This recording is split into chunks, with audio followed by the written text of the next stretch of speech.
Okay, so now in other box office news, let's get into some Captain America talk because there's early box office tracking for the film, and it says that it's going to have a domestic opening between 81 to 107 million dollars. Now, actually, earlier today they dropped. I guess we're going to call it the final trailer. They dropped a final trailer for Captain America: Brave New World, and I have to say, I actually thought it looked pretty good the way they put it all together. The reshoots and everything looks pretty good.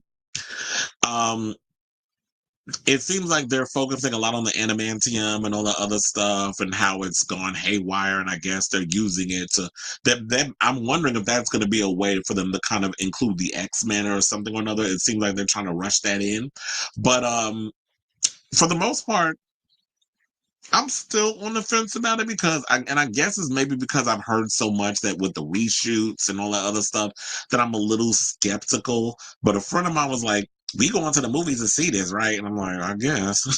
So because a friend of mine wants to go see Captain America: Brave New World, I guess I'm gonna go see it in the theater.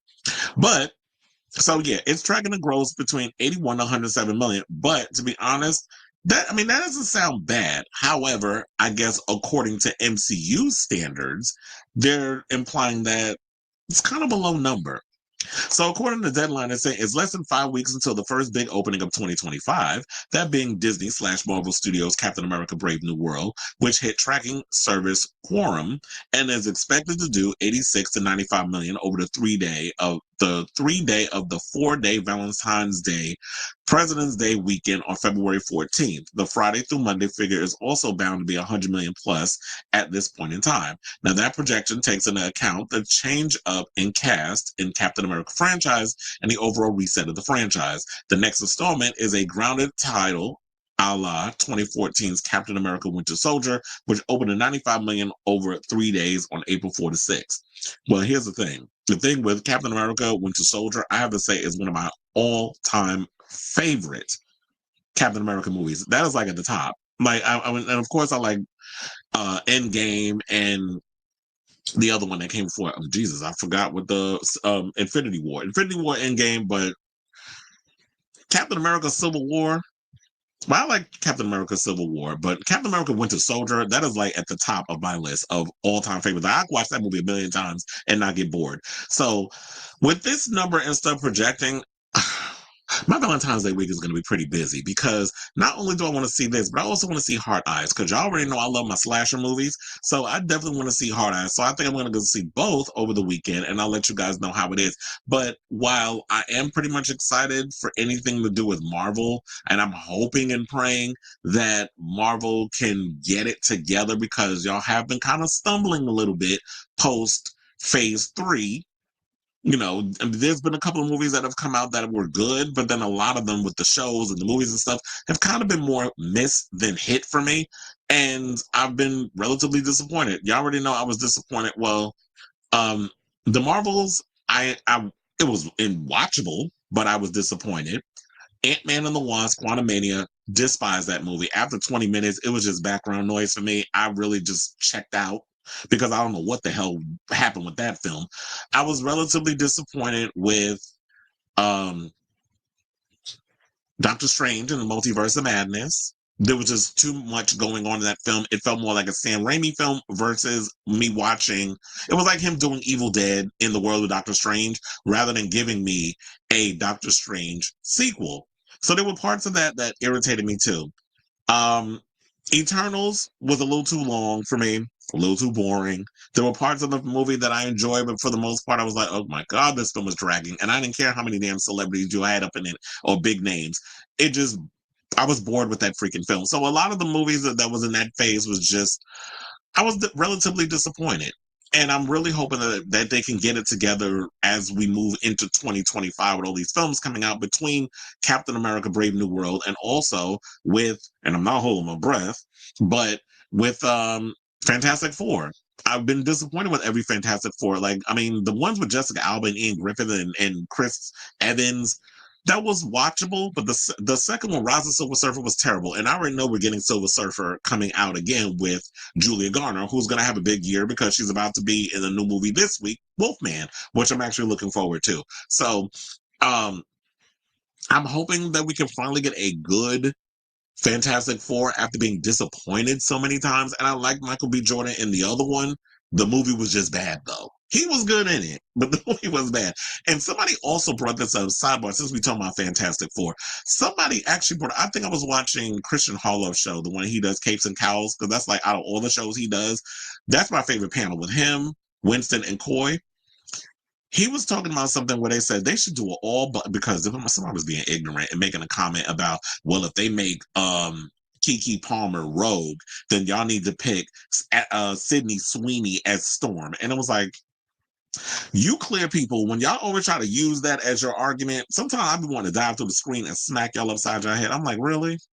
Like, the only cultural significance that you would say that a Rogue has would be she has a Southern accent. What connection does she have of her whiteness that she has to be a white girl? I'll wait. Now, in regards of Storm, Storm is a mutant from Africa, black, as an ace of spades. And that's no shade. I'm just saying, she is a dark-skinned black woman from Africa with superpowers. Where in that should we have a white girl? I mean, we get it, apartheid, all that other stuff. There's a lot of white people that came out of Africa that are African, like a Charlize Theron or a Elon ugly ass Musk. But when we talk about everybody else, it's like when you look at her in the comics, that is what she is.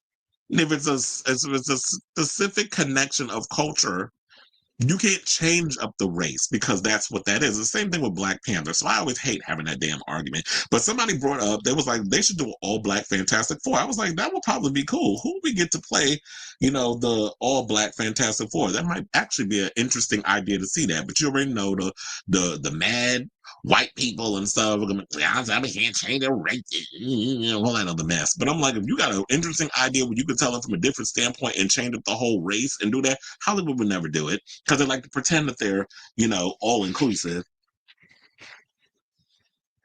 But they're all about filling a quota. I don't know how I got on this whole side rant, but I will say this, and I like Anthony Mackie. A friend of mine actually did a movie with him, Brother to Brother. They starred in it together. So I don't know him personally, but I've had conversations with a friend of mine about Anthony Mackie. I like Anthony Mackie as an actor. I think it was Brother to Brother. It was one of the movies that he did, but he mentioned Brother to Brother, and apparently, I guess Anthony felt that he was he was kind of taunting him or trying to be a little shady or whatever, and he was kind of giving him this look like, really, that's the movie you're gonna bring up? I forget what the name of the movie was. I gotta hit him up and be like, what film did they work on? But he mentioned that movie to him because that was a gay role that he played. But anyway, so I like Anthony Mackie. As far as trying to see him carry this mantle of Captain America after what happened with Steve Rogers, we don't know the iteration of Steve Rogers that we're going to get, since we heard that Chris Evans is making a return for Avengers Doomsday. I don't know if he's going to be able to carry this film. I'm going to see the movie. I'm going to see if he was able to. I'm not saying he got to act like he's Chris Hemsworth. I don't need him to be. I mean, Chris Hemsworth, Chris Evans. There's so many goddamn Chris's, me included. So I'm looking forward to seeing if he can carry this film on his own. I don't necessarily know. We'll see. But I'm not entirely 110% convinced, and it's probably because I don't even know if I'm trying to think off the top of my head. Has Anthony Mackie ever led a action movie or something of this magnitude, like that has been in the theater and all that other stuff? But we'll see when the movie comes out next month. So I say all this to you all. What do y'all think of this story regarding this opening President's Day numbers that they're predicting that Captain America is going to be making when it comes out? It doesn't sound pretty bad. I mean, I guess they are saying that because it's a Captain America movie, but you have to realize it's a Captain America movie without Chris Evans. So while this number doesn't bother me that much, I feel like this is because a lot of people are looking at this as these are skeptical numbers. These are people that are just like, you know what? We're going to go support the movie. We're going to go see it because it's a Captain America movie, but those numbers are pretty low because I think people are really skeptical about whether or not this film is going to be worth spending money on because of the stories we heard about the reshoots and all that other stuff. Or maybe some people aren't convinced that Anthony Mackie can carry a superhero movie on his own.